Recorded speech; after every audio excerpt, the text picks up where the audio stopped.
नमस्कार। आज की इस चर्चा में हम एक ऐसी सच्ची और लाजवाब कहानी के बारे में बात करेंगे जो बिल्कुल फर्श से अर्श तक पहुंचने की एक जीती जागती मिसाल है। ये कहानी है भारत के missile man doctor APJ Abdul Kalam की। उनका जीवन इस बात का सबसे बड़ा सबूत है कि शुरुआत चाहे कितनी भी साधारण क्यों ना हो, उड़ान की कोई सीमा नहीं होती। तो चलिए शुरू करते हैं। सच कहूं तो इस कहानी को समझने के लिए उनके इस बेहद शक्तिशाली विचार से बेहतर कुछ नहीं हो सकता। सपने वो नहीं हैं जो नींद में देखे जाते हैं, सपने वो हैं जो नींद नहीं आने देते। जरा सोचिए इस बारे में। ये सिर्फ एक लाइन नहीं है, ये उस जीवन का मूल मंत्र है जो एक बहुत बड़े लक्ष्य से जुड़ा था। ये सोचने पर मजबूर करता है कि आखिर असली प्रेरणा होती क्या है। चलिए सबसे पहले बात करते हैं उनके शुरुआती दिनों की। रामेश्वरम में उनका सादगी भरा बचपन। 1931 में उनका जन्म हुआ। अब उनकी सच्चाई और उनके जज्बे के बीच का फर्क देखिए।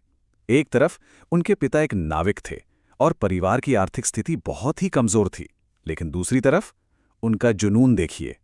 सुबह 4 बजे उठना और स्कूल जाने से पहले अखबार बेचना, मतलब ये सिर्फ मेहनत नहीं थी, ये अपने परिवार की मदद करने और अपनी पढ़ाई को जारी रखने के लिए कुछ भी कर गुजरने का एक कमाल का जज्बा था। और यहीं से शुरू होती है सीखने की ज्वाला। ये ज्वाला वक्त के साथ कैसे बढ़ी, इसके 3 मुख्य चरण हैं। पहला, जहां गरीबी कभी भी उनकी शुरुआती पढ़ाई के बीच नहीं आ पाई। फिर आता है दूसरा चरण, अपनी कड़ी मेहनत के दम पर इंजीनियरिंग की बेहद मुश्किल पढ़ाई को सफलतापूर्वक पूरा करना। और फिर तीसरा चरण, जहां इसी अनुशासन ने उन्हें सीधे भारत के सबसे प्रतिष्ठित वैज्ञानिक अनुसंधान संस्थानों इसरो और डीआरडीओ के दरवाजे पर लाकर खड़ा कर दिया। अब आते हैं उस दौर पर जिसने देश को बदल दिया, भारत के मिसाइल कार्यक्रम का निर्माण। देश के अंतरिक्ष प्रयासों में उनका योगदान वाकई काबिले तारीफ रहा। इंडियन स्पेस रिसर्च ऑर्गेनाइजेशन यानी इसरो, यहां उनके काम ने भारत के स्पेस प्रोग्राम को एक बिल्कुल नई दिशा और नई ऊंचाइयां दी। उन्होंने साबित कर दिया कि अगर इरादे मजबूत हों तो कम संसाधनों के बावजूद आसमान की ऊंचाइयों को छुआ जा सकता है। इसके बाद बारी आई रक्षा क्षेत्र की।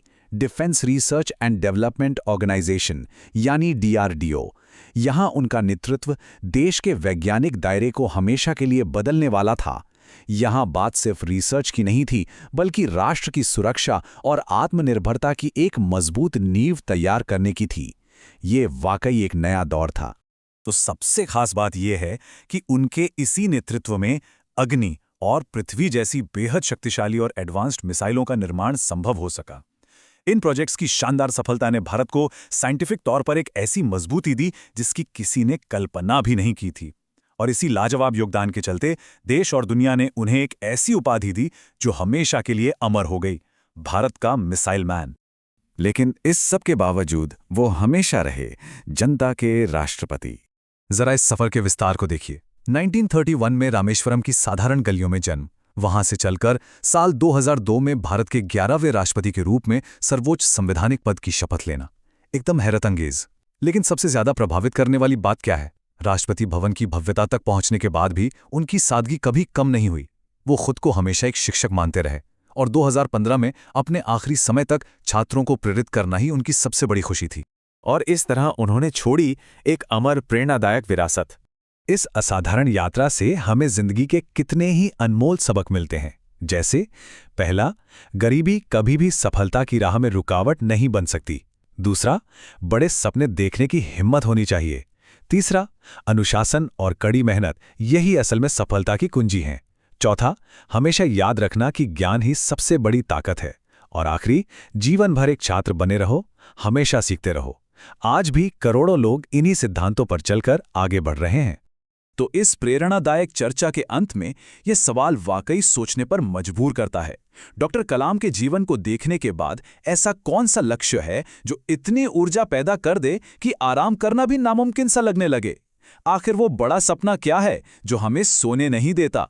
इस विचार के साथ आज के इस विश्लेषण में शामिल होने के लिए शुक्रिया। सीखते रहिए और बड़े सपने देखते रहिए।